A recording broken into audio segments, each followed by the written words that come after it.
And we're good. Okay, you got the form pulled up? Yes. Cool.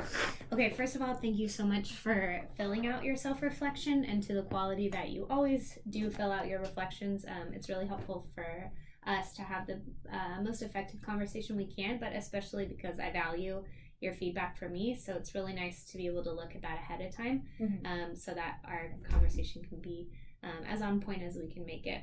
I also want to make sure that the purpose of this meeting, is to make sure that we're on track with your development, wherever it is that you want to be in your development. We want to make sure we're there. And then if we're not, this is a cool time to be mid-year because we still have until the end of the year to get to wherever we both want to be in our own development. Okay. The only other thing we'll need during this meeting is to be able to record any next steps. Do you have something you can record on? Yeah, I'll probably just use sticky notes because I'll transfer it to paper. I have like a to-do list in my room.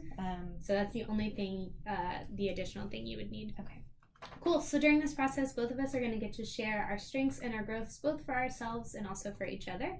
And then my goal is by the end of the meeting that we record any next steps either of us have. That way we make sure that we're accountable for actually doing what we say. Yep.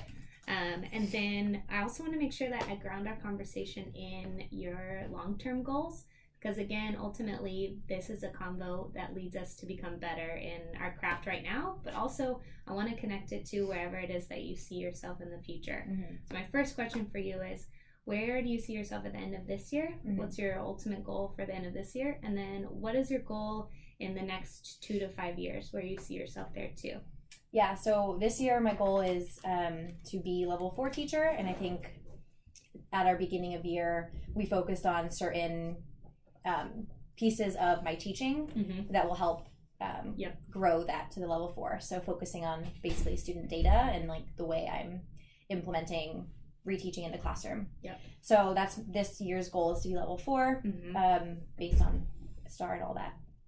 And in the next 2 to 5 years, I told Disha at our 50 Minutes of Fame that I was thinking of at some point getting my master's in speech pathology.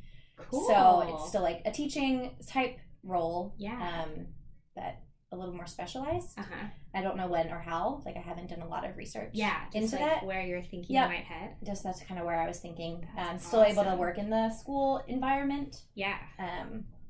Just with like a more specialized group of kids. Did she talk to you about Rebecca? She did. So I haven't emailed her yet, but Disha gave me contact information. And she's told me I could shadow after STAR the speech pathologist on campus just to see if it is what I want. So that's really cool. I used to always be interested in that too, but it's kind of like there's not a lot of it's hard to gather information on that kind of position just because there's like for our campus there's only one, so it's not as prevalent. But I've always thought it was a really cool way to like stay connected to a school, but have like a different role within a school. You're still working with kids. You just don't have 120 all day, every day. So and lesson planning and all that goes with that. That's awesome. Okay, well I have no like expertise in speech pathology, but if you have any things along the lines that involve like changing up, like Disha mentioned, like if you need to observe or switch up what it is that you want to do on like a campus day, just keep me posted because that's really exciting. I mean it's just what I'm thinking. I could change my mind at any time. Amen. I'm that type of girl. So if you asked me this 3 years ago, I would have said something totally different. I didn't know I'd be in this job. So I totally get it. Wherever the wind takes you kind of thing. So cool.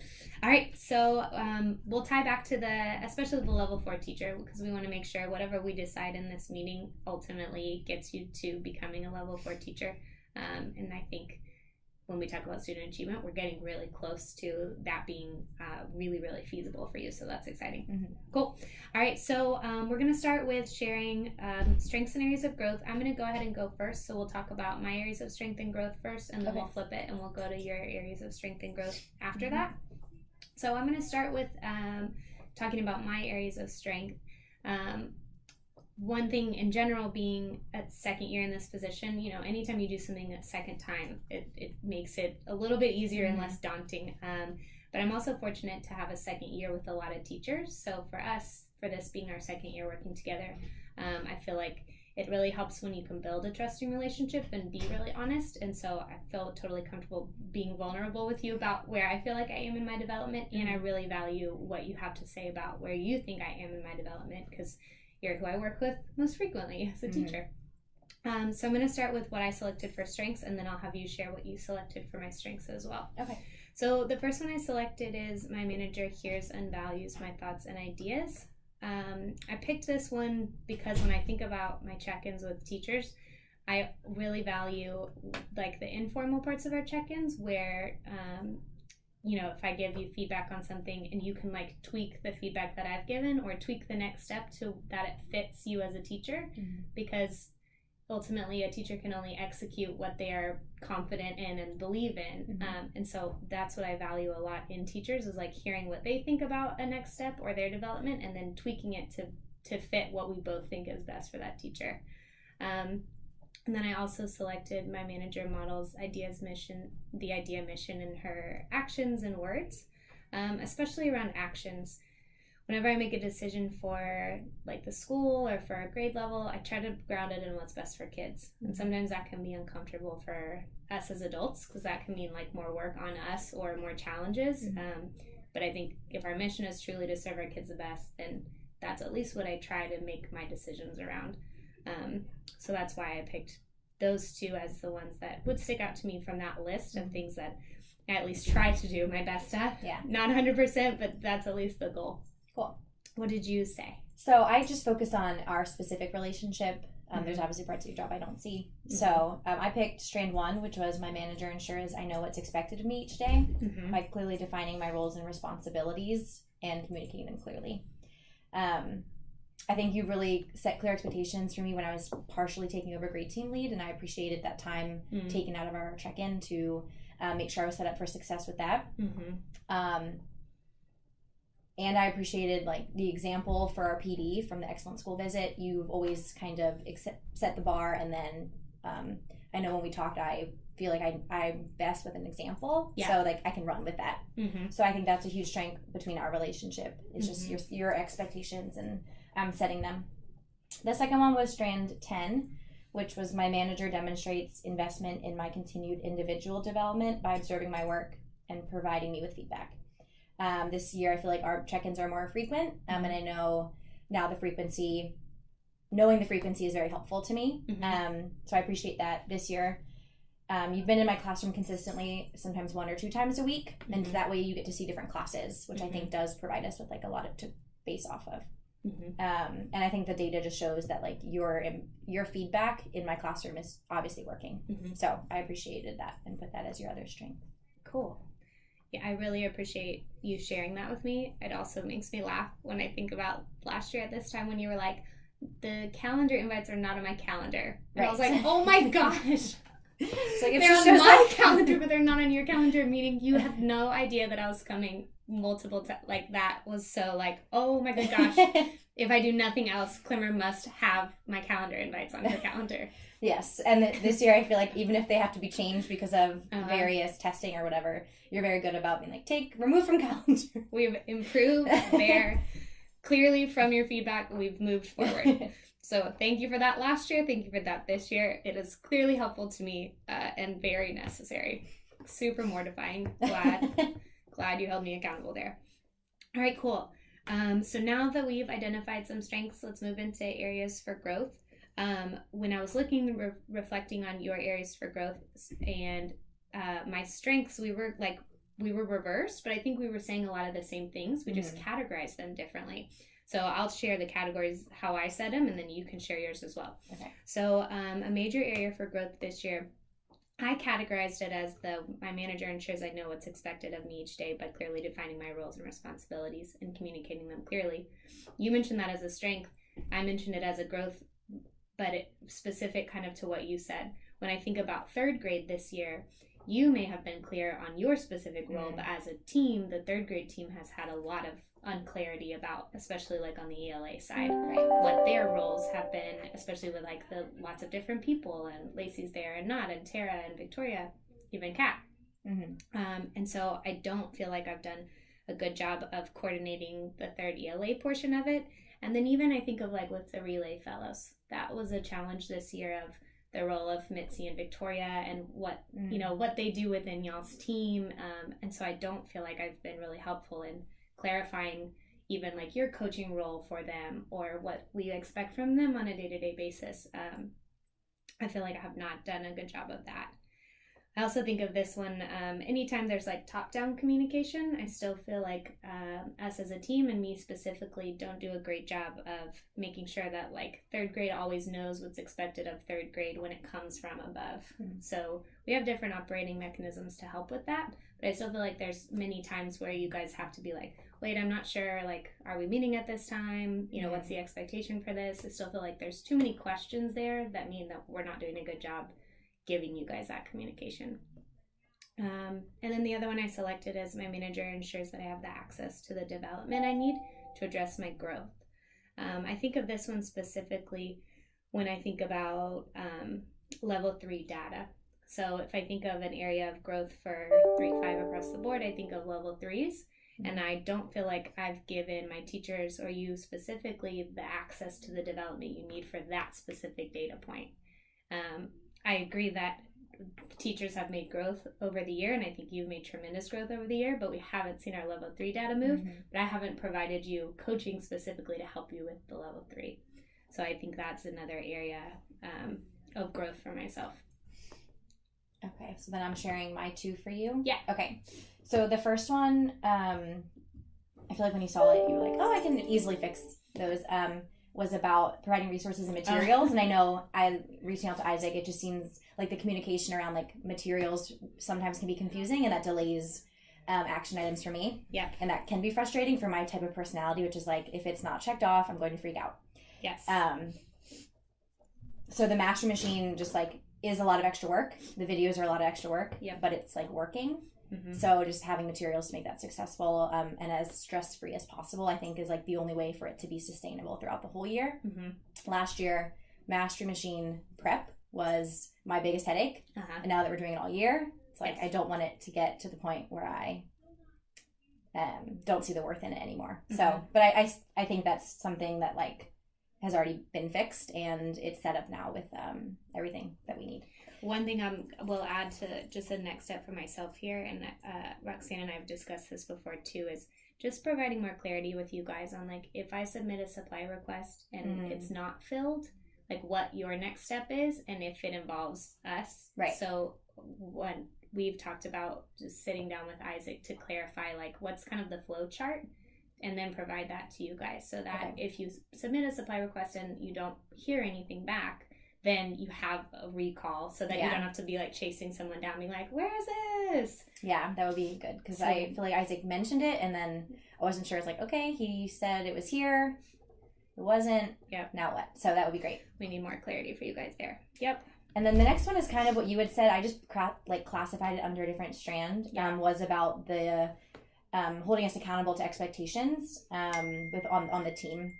And I know my first year teaching was very overwhelming, but I had to do all the things, right? Like I had to behavior manage, I had to lesson plan from the very beginning. Yeah. So I just setting expectations on the team, which was the one that you had brought up. And I thought it was really interesting what you said. Like, you have been a first year teacher and you felt how hard that is, but you still would prefer to have lesson plan from the start to like keep it consistent throughout the year. So that was really interesting for me to hear from a teacher who's experienced it, still being like, nope, I still think it's best for people to have started that at the beginning so that they have the full year of practice and they just get it at the beginning, like it's going to be this way, here I go. So that was really helpful for me to hear, and has been helpful too in now setting hopefully clear expectations for the third ELA team for semester 2. But definitely continue, if you continue to hear things or feel things on your team, you do a great job of giving that to me so that I can improve in that area as well. So yeah, I super appreciate that feedback. Major next step for me is to revise the supplies submission process.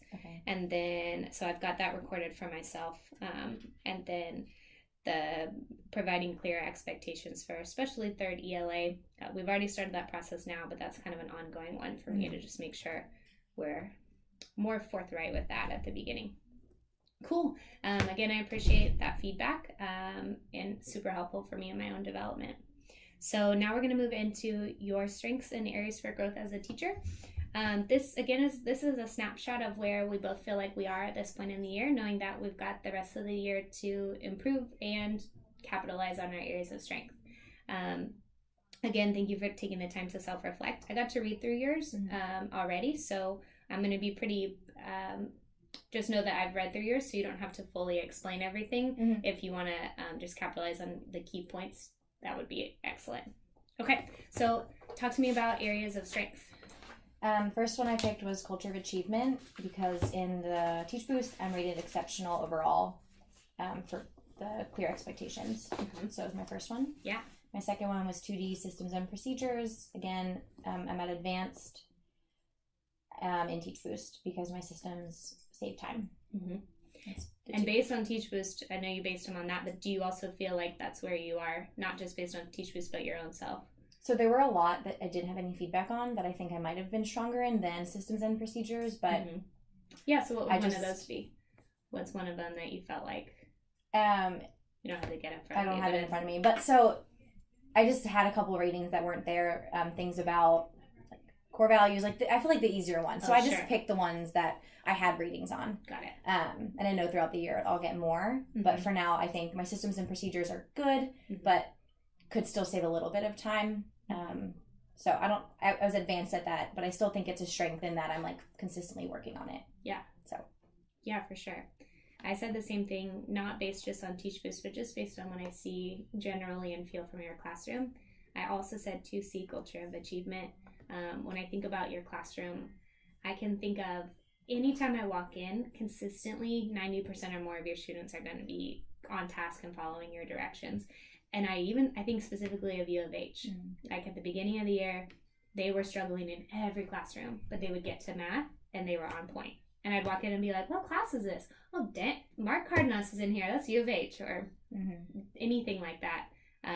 I think of you being exceptional at that because students just rise to the occasion when they get into your classroom based on all of the little and big things you do to get them there. So I definitely see that as a major strength. And then for the second one, I picked 2B, relationships and classroom climate. That one, I think of specific times where I had multiple teachers this year request to observe you based on your relationships with students. And I don't know if I've ever told you that, but Tara and Victoria both asked to observe you this year because of the way they hear kids talk about you. So just the things that kids will say to them, like during recess time and during celebration, both of them requested to see what's going on in your class because of what kids say. And I think that's cool.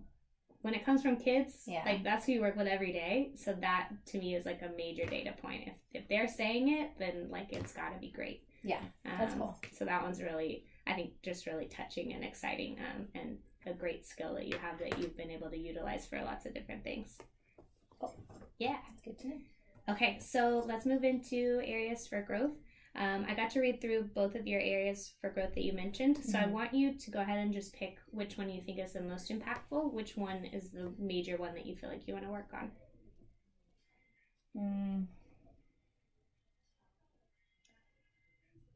I think at this point it's student practice. Although my rating is a little higher, there are times when students aren't as ready to just do it on their own. Even if they showed me they could master this, it's not transferring perfectly.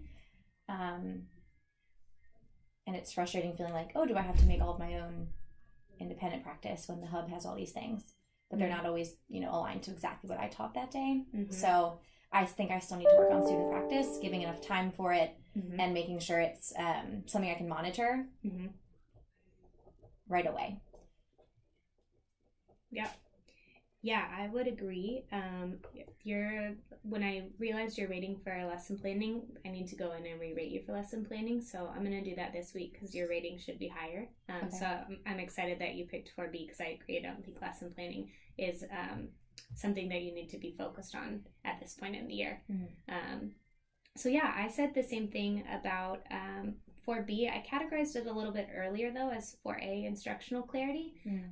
Based a lot on our last check-in, we've talked through a lot of these things. So when I think of where you are in your development right now, I think through with your instructional clarity, you're super clear, but now we're talking about pulling back the reins and giving students more of the heavy lift. And so when we talk about reducing the teacher talk and having kids do more of the talking, that's where I think of in your development right now, is that you're super clear. Now we almost need you to be more concise. Yeah. Clarity is not the issue. It's shortening the teacher talk so that kids can start to do more of that heavy lifting. And so the next step I had picked for you is the next step we already decided. So it's already in Teach Boost. Okay. It's being able to script those questions and then doing the one-to-one. Like you ask one specific question and give kids the time to do that thinking. I also thought of another one. I want you to be able to observe Nikita and Sophia, specifically with their level 3 class. Okay. Because when we talk about wanting to be able to hit our level 3 goal, both of them are in the 20s and 30s now with level 3s. And so I think it would be beneficial to be able to go see them and then observe for that specific thing. How are they asking their questions? And how much heavy lifting are the kids able to do? Okay. I think it'll be cool for you to see your 3rd graders last year, be in 4th grade and see what they can do and be like, oh, dang, kids really can do this. They're ready for that. So I would like you to select a day that would work best. It would just need to be for one class period. Okay.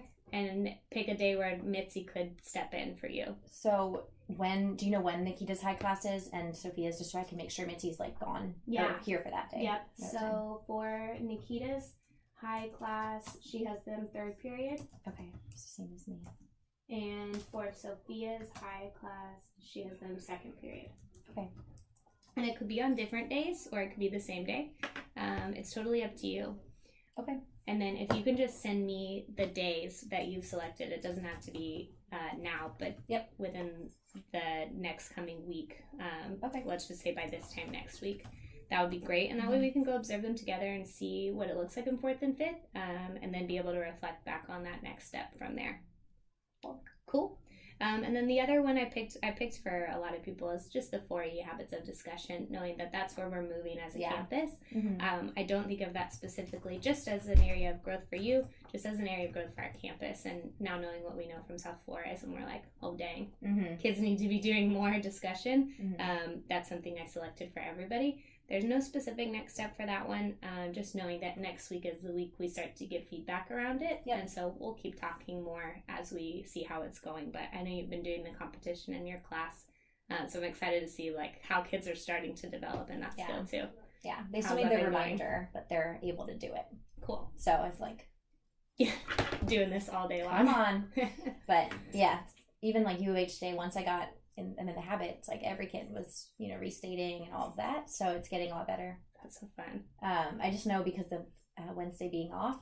Was it Wednesday you're off? Or was it Tuesday? I literally don't even know what day today is. I know. I keep thinking it's Wednesday now. So we'll probably have lesson 6 happening still next week because of the days being pushed. So just obviously that's totally fine. Okay. And if we're at the point where kids are needing reminders, that's okay. That's where we should be on week 2 of them trying something brand new. So that's great. And I'm excited you're using the nonverbal to remind them. Awesome.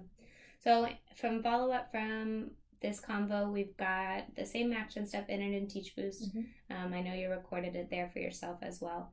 And then my next step, revising that process with Isaac. And then